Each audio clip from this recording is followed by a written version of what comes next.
What many Americans do not learn is that indigenous people in the Northeast, many of them dark-skinned and melanated, were enslaved in early America.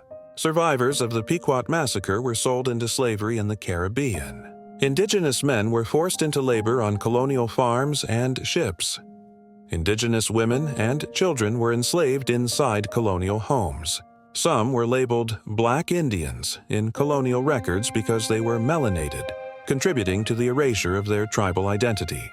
Indigenous slavery existed before African chattel slavery took hold and later intertwined with it, creating entire populations of Afro-Indigenous peoples whose identities were often erased by colonial classification systems.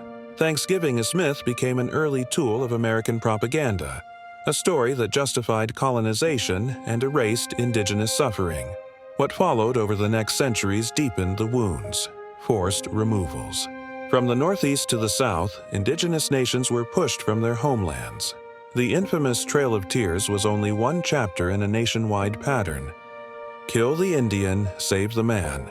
Indigenous children were taken from their families and placed in boarding schools where their hair was cut, their languages were banned, their names were replaced, and abuse and death were common, outlawing culture, ceremonies, dances, and spiritual practices. Some, practiced for thousands of years, were made illegal. Speaking indigenous languages could result in punishment or imprisonment. Epidemics.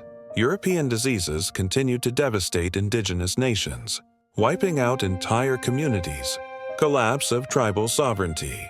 Through broken treaties and forced assimilation, the U.S. government stripped tribes of land, resources, and independence.